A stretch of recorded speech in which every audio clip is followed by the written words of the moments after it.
Everyone knows what a blockhouse is, as long as we refer to log cabins, traditional houses built of logs.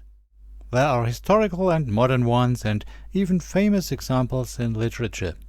A defensible blockhouse with gun loops plays an important role in the tale Treasure Island, and it is precisely this use as a small fortress that is the connection to the blockhouse that is the subject of this video. In the 19th century, a huge fortress was built in Ulm, the Ulm Federal Fortress. The German Confederation wanted to defend itself against renewed French attacks. The Napoleonic Wars had been just around the corner. What was built in Ulm was remarkable, and today the remains are Germany's largest ensemble of fortifications. An important part of it is the Obere Coburg. There is a unique fortress museum since 1974, which the Förderkreis Bundesfestung Ulm operates on a voluntary basis and is constantly improving. Unfortunately, an important component was missing from the otherwise completely preserved fortress, the blockhouse on the west side. Once it would have served as a base for the defenders outside the ditch. It inherited the name from the real log houses built by troops. However, because it was a permanent part of the fort, it was partly made of masonry, especially the ground floor. Unfortunately, after the active period of the fortress, it was demolished in 1921. For many decades we had the idea of rebuilding the blockhouse in order to be able to show all basic principles of the fortress to visitors in the museum.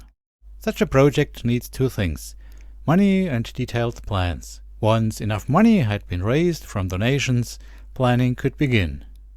In this video I report on the blockhouse project from my personal point of view, in addition to the official videos of the Förderkreis Bundesfestung Ulm on its YouTube channel. Fortunately, floor plans and sections were found in the archives. Unfortunately, not detailed enough, but with a good knowledge of the construction of the federal fortification in Ulm, all the details could be reconstructed. At first I started without CAD and drew plans by hand. I used historical techniques of the fortification engineers of 150 years ago. These were pencil and ink drawings, which are colored with transparent colors. I was able to determine many details, such as the angle of the gun loops or the size of the smoke vent openings, by taking precise measurements at other comparable locations in the federal fortification. Of course, a little additional creativity was also necessary where the information could not be obtained otherwise. But over time I learned to think like the fortress builders of that time. So in the end, the plans of the blockhouse were completely new, but absolutely convincing in every detail. A construction company first built a modern basement under the actual blockhouse reconstruction. Then the ground floor walls had to be made. Massive limestones form the base. These limestones were found a few years ago during excavations in the former fortress area in Neu-Ulm. I immediately thought of the blockhouse, and we even got the stones for free. They are beautifully crafted stones with embossing and edge bevel. Many had to be reworked so that they could be used here in a new function. Some years ago, the master of the Münsterbauhütte Ulm, Peter Völkle, taught me and two others how such stones can be made by hand.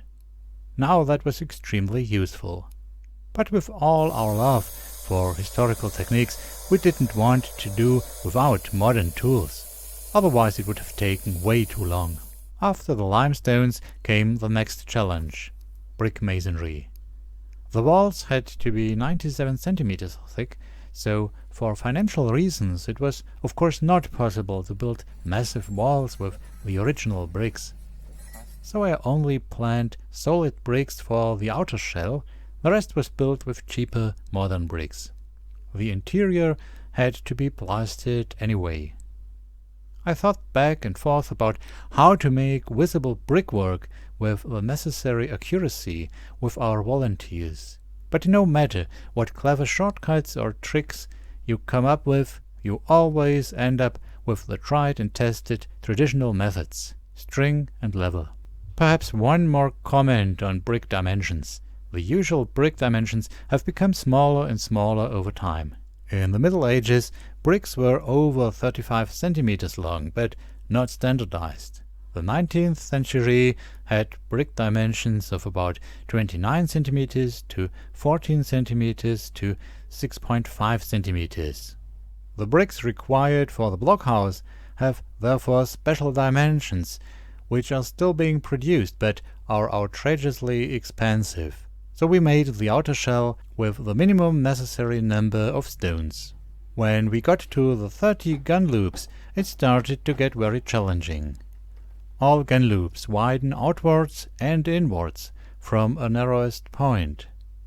For the inward parts, we made precast concrete blocks, because they are to be plastered later anyway. For the outer parts, however, the visible shell had to be continued to the narrowest point.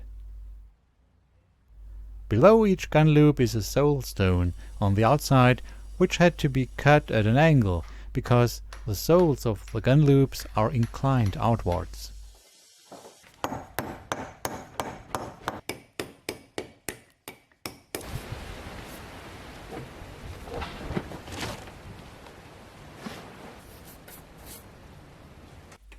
Special bricks were needed on the vertical edges of the gun loops.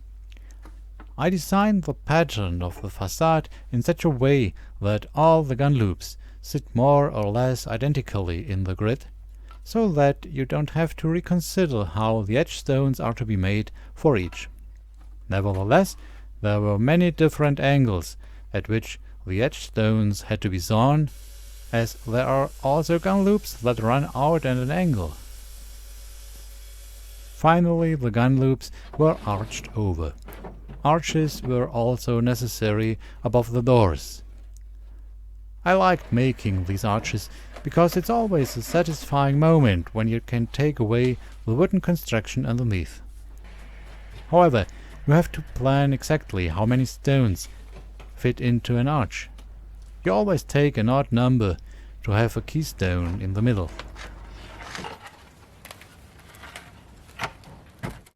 We were finally up to the main cornice level, and the ground floor walls were almost complete. Smoke vents had to be installed at the very top, because if the guns had been fired from the blockhouse, the powder smoke would have had to be vented. The cornice received a console made of slanted bricks. Later there will be another layer of stones, but at the moment it didn't fit under our temporary roof, so we will continue here when we remove this temporary roof for the next step of construction. This next step is timber construction. Even if it doesn't look like it yet, 50 cubic meters of wood still have to be installed in the blockhouse.